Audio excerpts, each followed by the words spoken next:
Sobe para mais de 1.800 o número de mortos no quarto dia de guerra entre Hamas e Israel. E a aeronave da Força Aérea Brasileira pousa em Tel Aviv para trazer brasileiros de volta ao país após ataques em Israel. Ex-presidente Jair Bolsonaro enfrenta novo julgamento no Tribunal Superior Eleitoral. E Polícia Civil realiza operação conjunta na Cracolândia para buscar alvos identificados. O Brasil News da Rede Brasil está começando.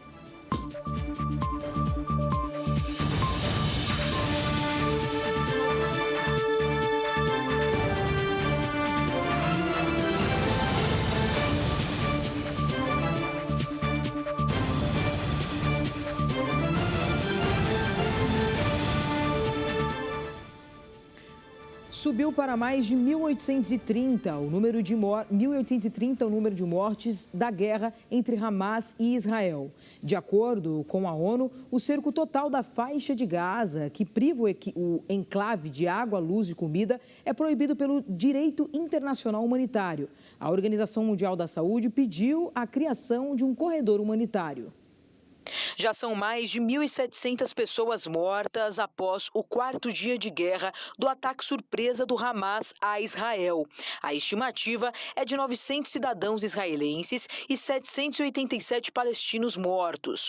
O movimento islâmico ainda sequestrou pelo menos 150 pessoas em solo israelense. As vítimas foram levadas para a faixa de Gaza. No sábado, dia em que iniciou os ataques, apesar da forte segurança de Israel, centenas de homens armados do Hamas cruzaram a fronteira e se infiltraram em localidades do sul. O porta-voz militar Richard Hilt informou que cerca de 1.500 corpos de combatentes do Hamas foram encontrados em Israel e ao redor da faixa de Gaza. Até então, o exército falava em 1.000 homens infiltrados. As forças de segurança acrescentaram que recuperaram mais ou menos o controle da fronteira com Gaza, mas as infiltrações podem continuar. Desde então, o local vem sendo alvo de bombardeios intensos. O ministro israelense da Defesa, Yoav Gallant, anunciou a imposição de um cerco total ao enclave palestino, com um bloqueio de bens como água, energia, gás e comida.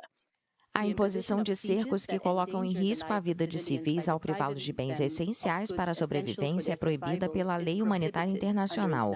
Qualquer restrição à circulação de pessoas e produtos para implementar um cerco deve ser justificado por uma necessidade militar ou pode equivaler a uma punição coletiva. Nesta terça-feira, a OMS pediu a criação de um corredor humanitário. A Organização Mundial da Saúde também está pedindo o fim da violência. Instalações de saúde, pacientes, trabalhadores da saúde e civis em geral precisam ser protegidos e salvaguardados, como o diretor Tedros disse no fim de semana. Um corredor humanitário é necessário para chegar às pessoas com suprimentos médicos essenciais e a OMS vai trabalhar com parceiros para isso. A faixa de Gaza é um território palestino empobrecido e densamente povoado, onde vivem 2.300.000 pessoas e sujeito a um bloqueio rígido israelense desde 2007. Foi de lá que partiram os ataques do Hamas contra Israel. Em Madrid, cerca de 1.000 pessoas, segundo as autoridades, participaram de um ato na Puerta del Sol. Os manifestantes protestaram contra a ação militar em Gaza. A Torre Eiffel foi iluminada nesta segunda-feira com os núcleos da bandeira israelense para expressar o seu apoio total aos israelenses. Em Lyon, na França, uma manifestação pró-Palestina foi dispersada pela polícia. Em Londres, também houve manifestação. Será que esse povo está apoiando os atos terroristas do Hamas? O presidente da Rússia, Vladimir Putin, afirmou que o conflito entre Hamas e Israel mostra o fracasso da política dos Estados Unidos no Oriente Médio e defendeu a criação de um Estado palestino. O presidente russo, Vladimir Putin, disse nesta terça-feira que o conflito entre Israel e o grupo palestino Hamas ilustra o fracasso da política dos Estados Unidos no Oriente Médio e defendeu a criação de um Estado palestino. Os Estados Unidos pressionaram ambos os lados, mas sempre sem levar em conta os interesses fundamentais do povo palestino. Refiro-me, em primeiro lugar, à necessidade de implementar as decisões do Conselho de Segurança da ONU sobre a criação de um Estado palestino soberano e independente. Putin fez essas declarações durante uma reunião no Kremlin com o primeiro-ministro iraquiano Mohamed Shia al-Sudani, dias depois de o Hamas lançar uma ofensiva sem precedentes contra Israel. Putin afirmou que os Estados Unidos tentaram monopolizar o controle do conflito, mas não se preocuparam em buscar acordos que fossem aceitáveis para ambos os lados. O ministro das Relações Exteriores da Rússia, Sergei Lavrov, disse na segunda-feira que a criação de um Estado palestino é a solução mais confiável para o conflito. O Kremlin informou nesta terça-feira que está preparando uma visita a Moscou do presidente da Autoridade Palestina, Mahmoud Abbas, que estava marcada antes da ofensiva do Hamas contra Israel. A primeira aeronave da Força Aérea Brasileira pousou em Tel Aviv, em Israel, para repatriar brasileiros que desejam retornar ao país após os ataques do Hamas. O Itamaraty ainda confirmou a morte de 2 dos 3 brasileiros que estavam desaparecidos. O primeiro avião enviado pelo governo para resgatar brasileiros nas zonas afetadas pelo conflito no Oriente Médio pousou em Tel Aviv, em Israel. Segundo a Força Aérea Brasileira, a aeronave KC-30, com capacidade para cerca de 210 passageiros, pousou no aeroporto Ben Gurion às 15 horas e 41 minutos no horário local, 9h41 no horário de Brasília. De acordo com o Itamaraty, cerca de 2.200 pessoas haviam sinalizado interesse pelo resgate, a maioria dos quais turistas, hospedados em Tel Aviv, na capital Jerusalém. Os candidatos à repatriação devem seguir critérios de prioridade. Em um primeiro momento, residentes no Brasil sem passagem aérea serão priorizados. O governo brasileiro recomendou que todos que possuam passagens aéreas ou que possam comprá-las embarquem em voos comerciais, visto que o Aeroporto Internacional de Tel Aviv está operando normalmente. A previsão da FAB é que o avião pouse na capital federal na madrugada desta quarta-feira. O Ministério das Relações Exteriores ainda confirmou a morte de 2 brasileiros que estavam desaparecidos em Israel. O entregador gaúcho Hanani Nidegelski Glaser, de 24 anos, e a estudante carioca Bruna Valeano, também de 24 anos, foram encontrados mortos nos escombros em Tel Aviv após o ataque do Hamas. Durante o ataque, Hanani chegou a postar um vídeo dentro de um bunker. No meio da rave a gente parou num bunker, começou uma guerra em Israel.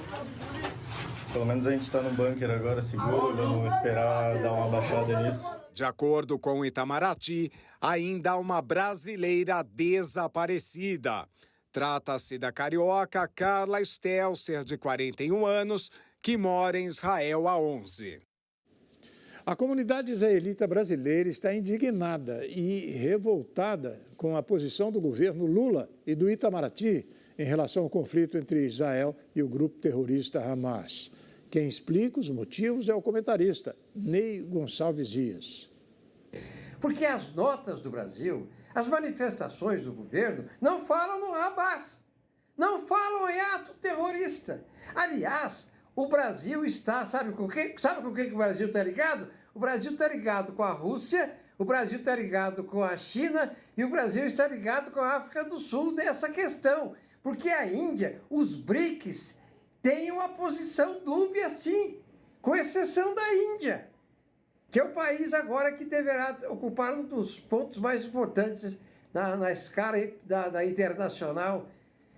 Não, o Ministério e o Ministro dos Direitos Humanos, que só veio falar depois do meio-dia, quer dizer, já tinha acontecido tudo aí que o ministro Silvio vem. e dizer que era um jurista que eu respeitava, Silvio de Almeida, quem diria? Pois bem, hoje está sendo velada em Peta, lá na Israel, a brasileira Bruna Velal, de 24 anos, que estava na rave, lá na festa, e que está desaparecida. E o Itamaraty, como se sabe, já confirmou a morte do Hanani Greiser, do Rio Grande do Sul. Ambos estavam lá nesse festival. Agora, a televisão do mundo está mostrando o seguinte: os meninos que estavam na rave, as meninas, estão correndo pelo campo aberto e o Hamas correndo atrás e atirando e matando.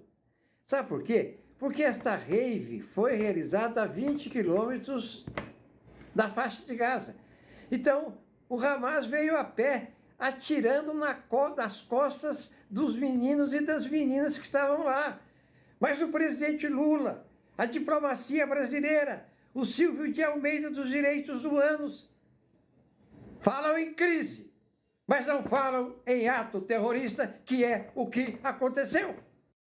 O presidente da Petrobras, Jean Paul Prats, afirmou que a estatal fará ajustes nos preços dos combustíveis em caso de necessidade. A companhia segue atenta ao preço do petróleo, que voltou a disparar após o início do conflito em Israel.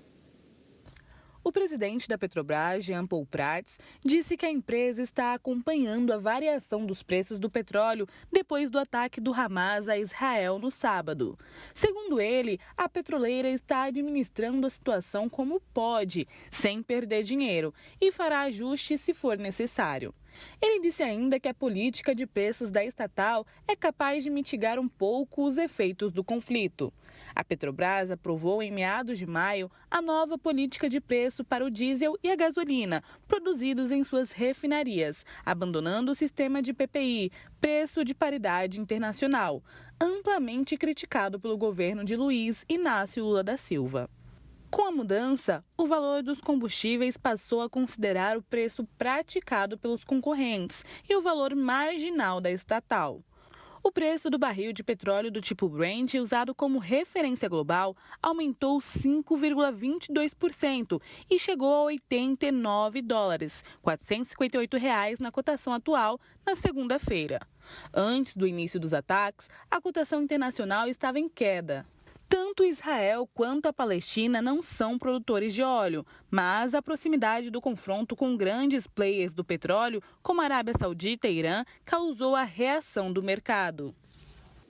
E depois do intervalo, o ex-presidente Jair Bolsonaro enfrenta novo julgamento no Tribunal Superior Eleitoral. E Polícia Civil realiza operação conjunta na Cracolândia para buscar alvos identificados. O Brasil News volta daqui a pouquinho com esses e outros destaques. Até já.